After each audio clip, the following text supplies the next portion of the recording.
నమస్తే, welcome back to our channel. Ramayana, India's most prestigious project. So ఈ ప్రాజెక్ట్కి సంబంధించి మొన్న ఒక గ్లిమ్స్ అయితే రిలీజ్ అయింది. ఆ గ్లిమ్స్ చూస్తున్నప్పుడు నాకు అర్థమైపోయింది ఖచ్చితంగా ఇండియన్ సినిమాని ఎక్కడికో తీసుకెళ్ళి పెట్టేస్తుందని. కాకపోతే ఇండియన్ సినిమాని తీసుకెళ్ళి ఎక్కడో పెట్టడం కాదు, బడ్జెట్ని తీసుకెళ్ళి ఇంకెక్కడో పెట్టేశారు వీళ్ళు.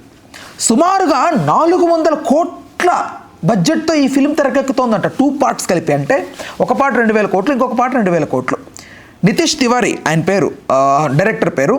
నమిత్ శర్మ ప్రొడ్యూసర్. సో ఆయన చెప్పాడు, ఏమని కన్ఫర్మ్ చేశాడు ఆయన, 4000 కోట్లు పెడుతున్నాము ఈ సినిమాకి, ఫస్ట్ పార్టీ 2000 కోట్లు, సెకండ్ పార్టీ 2000 కోట్లు అని. నేను ఒక్కసారిగా స్టన్ అయిపోయాను. అంటే ఇంత బడ్జెట్ అసలు ఇండియన్ సినిమాలో ఫర్ ద ఫస్ట్ టైం 4000 కోట్లు ఖర్చు పెడుతున్నారా? మన కలెక్షన్సే 2000 కోట్లు అని అనుకుంటున్నాం ఇప్పటికీ. అది కూడా 1-2 సినిమాలే. అన్ని సినిమాలు 2000 కోట్లకు దగ్గర లేవు కదా.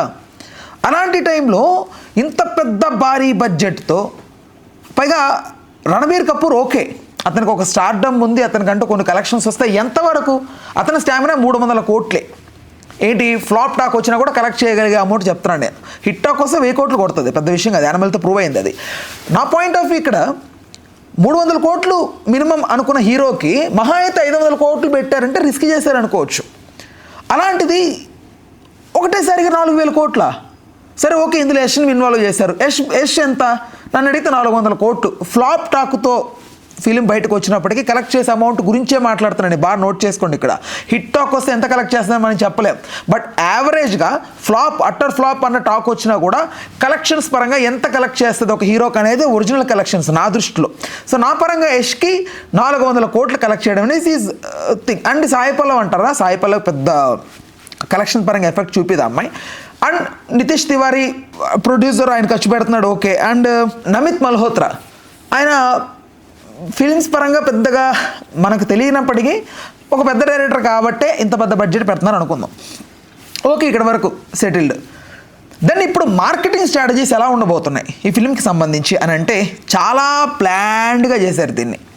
అండ్ ఇంత బడ్జెట్ అని చెప్పుకుంటే రేపటి రోజున బిజినెస్ అయ్యే టైంకి ఎంతో కొంత హ్యూజ్ అమౌంట్ వీళ్ళు అంటే డిమాండ్ చేయడానికి కానీ, ఆ డామినెన్స్ కానీ, బయట ప్రొజెక్ట్ అవుతున్నప్పుడు సినిమాకి సంబంధించి బజ్ కానీ, ఇదంతా కూడా అంత హైప్ క్రియేట్ అవ్వడం కోసం ఇంత బయట పెట్టారేమో అనిపిస్తుంది నేను ఆలోచిస్తుంది దాని ప్రకారం. ఎందుకంటే మోస్ట్లీ ఇది గ్రాఫికల్ వర్కే ఎక్కువ వెళ్ళింది.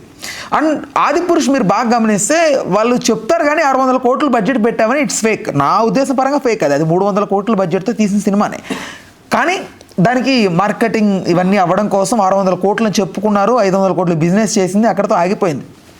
ఒక రకంగా అది ప్రాఫిటబుల్, కాకపోతే అది బయట పెట్టలేదు అంతే.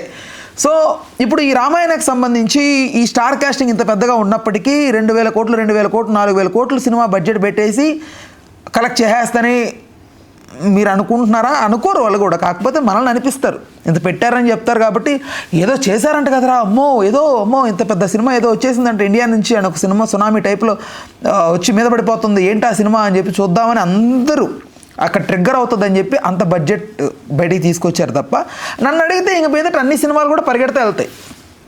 For example Baahubali. అప్పటి వరకు తెలుగు ఫిలిం ఇండస్ట్రీలో ఎక్కడా లేనట్టుగా ఉన్నట్టుండి 200 కోట్ల బడ్జెట్తో పార్ట్ 1, 200 కోట్ల బడ్జెట్తో పార్ట్ 2 తీస్తే అప్పటి నుంచి పరిగెట్టాం. Baahubali non Baahubali records create చేసుకుంటూ వెళ్ళిపోయింది. ఇప్పుడు ఏంట్రా మనం కూడా పరిగెట్టాలి కదా అని చెప్పి పుష్ప లాంటి సినిమాతో బన్నీ వచ్చాడు, ట్రిపుల్ ఆర్ లాంటి సినిమాతో చరణ్, తారక్ వచ్చారు, ఇంకా ఫర్దర్గా హరిహర వీరమలతో పవన్ కళ్యాణ్ గారు వస్తున్నారు, మహేష్ బాబు SSMB 20 రైట్, ఇలాంటి సినిమాలు పరిగెడుతున్నారు. సో తెలుగే కాకుండా మొత్తం ఇండియాలో ఉన్న ఫిలిం ఇండస్ట్రీస్ అన్నిటిని కూడా అలా ఉలిక్కి పడేలా చేసింది Baahubali. So coming back to hear.